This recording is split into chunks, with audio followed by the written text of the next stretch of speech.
tidak baca tidak bisa. Bahkan anak mahasiswa tidak pernah bermimpi kalau handphone satu saat bisa dilipat seperti ini masuk dompet kalau tidak baca. Dan kita lihat bagaimana video di Zebra di TikTok ini sudah lebih canggih lagi untuk ke depan karena dia bisa menjadi pendeteksi dini. Dan inilah yang membuat Singapura telah membuat angkatan cyber menambah 3 mantranya menjadi 4. Ini tantangannya. Contoh yang kedua, handphone lagi. Adakah di antara kita yang tidak punya handphone? Ada semua ya Bapak Ibu? Izin Pak Gubernur. Ada semua ya? Ada merek Sulban? Tidak ada. Ada merek Makassar? Tidak ada juga. Ada merek Jawa Barat? Tidak ada juga. Adanya apa? Samsung. Ada Samsung. Samsung. Coba kita lihat bagaimana Samsung dibikin. Samsung dibikin Pak Bu. Nunggu dulu ini kemarin waktu Pak Irsan jadi gubernur. Kata tanya dulu beliau, Pak Bu, batu bata apa ini batu bara? Mau dikirim kemana Pak? Ke luar negeri. Harga satu kontainer Pak Bu 5 miliar. Saya ke Samsung di Korea Selatan. Begitu Pak saya masuk, ternyata memang menggunakan batu bara kita adalah begitu masuk anak-anak Bekasi ke satu dibawa pengawasan insinyur dan dokter senior mulai dikerjakan handphone. Bagaimana cara mengerjakan handphone itu Pak? Aku pikir 2 tahun Pak dokter, Pak Prof. Aku pikir 2 tahun. Ternyata dia cuma 4 bulan Pak.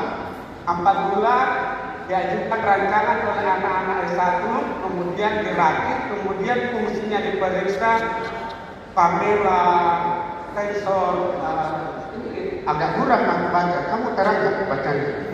Terang Pak. Dia hanya butuh waktu 4 bulan untuk melahirkan satu brand. Dan dia melampaui Jepang, yang rata-rata Jepang 6 bulan. Jadi memang tahun 90 orang-orang Korea selesai sekolah di Jepang pulang, ditanya oleh presidennya, gimana caranya yang ngalahin Jepang? Nggak ada cara lain kecuali kita lebih awal daripada dia. Karena Jepang itu tepat waktu. Makanya di dalam bagi kitab agama Islam dalam Al-Quran wal laili malam wal fajar demi subuh wal nahar wal asar. Jadi Allah hanya bersumpah ketika menyebut waktu dan berbuat atau tidak akan kalah terus. Pak harus lebih Pak Gubernur dalam kerja kita masih begitu saja. Apa yang terjadi setelah 4 bulan Pak? Kembali ke tadi. Selesai handphone dia. Dia beli batu bara kita 5 miliar satu kontainer, begitu dikirim ke Indonesia 10 juta, dia patok harga 2.500.000. 2.500.000 kita udah bayar 25 triliun. Benar kan? Nah, yang kedua, apa itu literasi? Saya ditanya, kenapa di mana-mana dibangun perpustakaan? Kata Komisi 10 mitra saya, Pak. Untuk apa perpustakaan di era digital? Saya bilang, perpustakaan harus dibangun karena dia jantung pendidikan. Dengan catatan perpustakaan ini harus menjadi ruang belajar terbuka.